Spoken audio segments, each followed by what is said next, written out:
We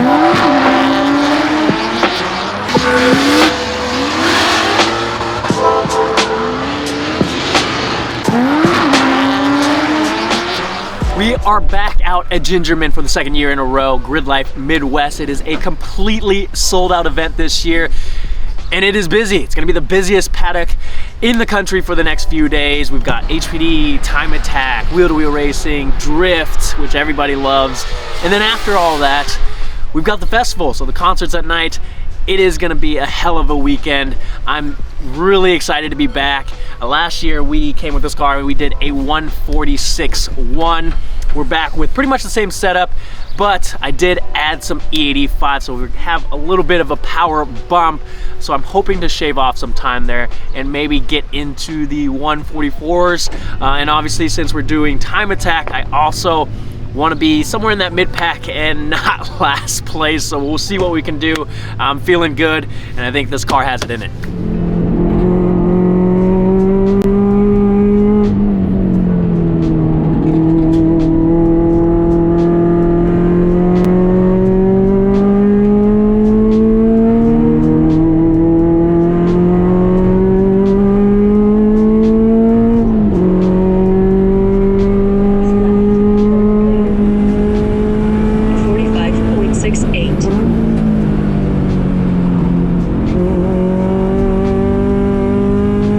Holy shit!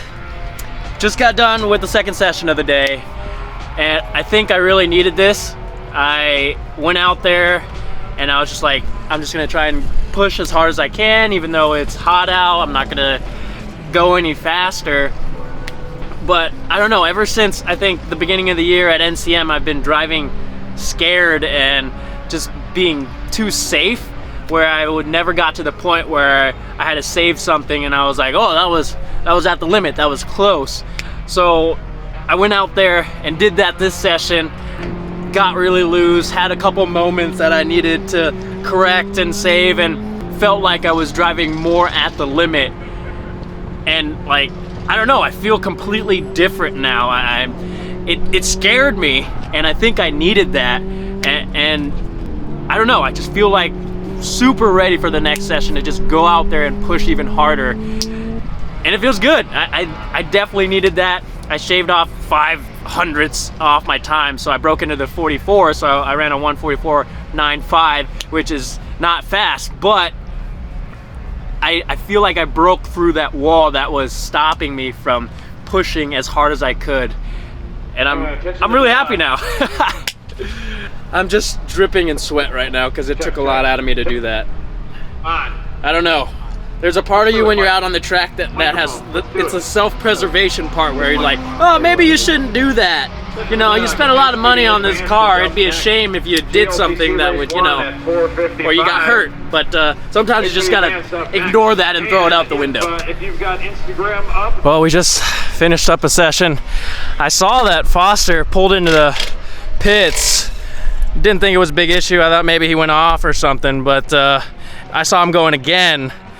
And then when I pulled in, I don't know how well you can see this, but there is something missing right there.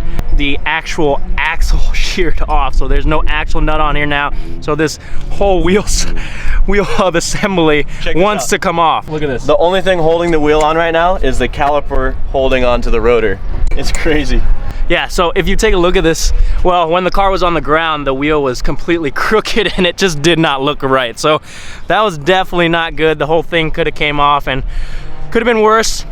I'm pretty sure Foster said he came in and had them check, and they were like, all right, you're good to go back out. So he went out for one more time, and he was like, oh yeah, definitely something is wrong. So now we're gonna try and pull this off, find a new axle. Somebody in the pits probably has an axle, and then we'll see if we can get him back out for the next sessions. I don't know. Got the caliper and rotor off. If we take a look at the bracket for the caliper, you can see that the rotor actually rubbed a good chunk of that metal off. This is how it's supposed to look down here, but yeah, a little bit of it's gone now. check it out. I got super lucky, and here at Gridlife, A Solutions has literally got an AP1S2000 axle and a rear hub and the ABS sensor. So it's pretty crazy. I think we're gonna get lucky and actually get the car back on track. Well, you should check it around for someone might have that. There's gotta be a better way to carry this. Oh, you did? Got it? Oh yeah. Ow! Get your fingers out of there. Peter actually had some issues with his pressure plate after running a blistering lap yesterday. His pressure plate separated because he went too fast. Second lap. 139, baby. He ran a 139 and puts him in a third place. Third place right now.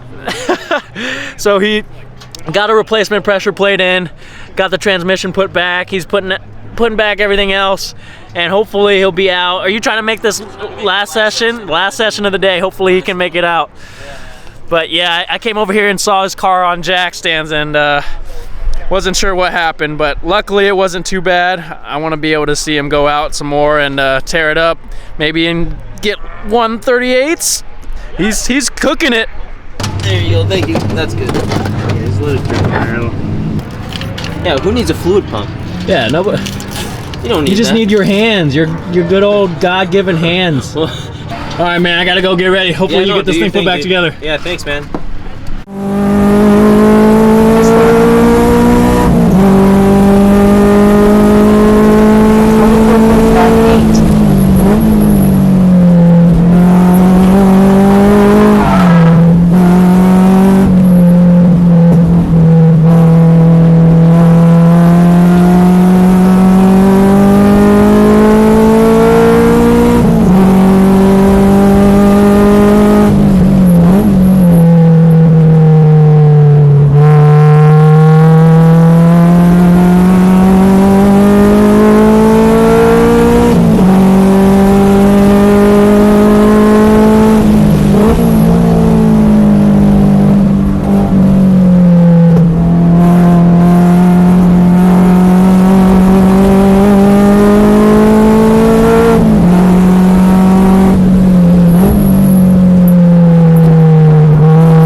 Take a look at some of the other cars in Club TR.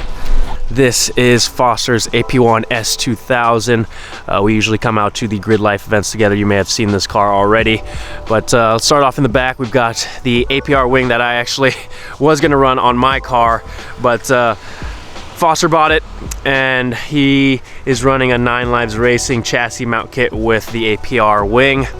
Got the bumper cut in the rear, TC 105X's for wheels, and then he's running the same Stoptech big brake kit I am with a race bred front splitter, and this thing rips out on the track. And then right across the street we've got Fez's new GR86, and this thing looks amazing. He just got this wrapped in yellow. He used to have a release series FRS that was also yellow, so this kind of fits the bill for him. He's got a homemade front splitter, and then he was running some Apex ARC 8s, but the tires on those kind of got worn, so he's got some RPF ones on there with the RT660s. And then in the rear he's got a big 9 Lives Racing wing Hasn't really done a ton since there's not too much out for this car as far as tuning solutions. I'm not sure what exhaust he's running. I think it's actually a prototype exhaust with some carbon fiber covers. I'm not sure where that's from, but man, does this car look good. It really makes me excited to start modifying my GR86. Not too far away, we've got Grant's K-swapped Integra. He actually took first place with that car. We'll head down the street over to Peter's car. Then we got Peter's BRZ over here. You guys have seen this in the dyno video where he came down to Paragon Performance and got it tuned for the K-swap he did. He also has a homemade front splitter, an air dam, got a bunch of venting, Verus. I went through all this stuff already. RPF ones as well. Gutted his interior. Hey, you can't really see that. Let me see if I can. Yeah, everything's out of there to save as much weight as possible. 9 Lives Racing Wing. This thing moves out there, and he was able to secure 3rd position this weekend. Super happy for him. He put in a lot of work into this car, so really happy for him.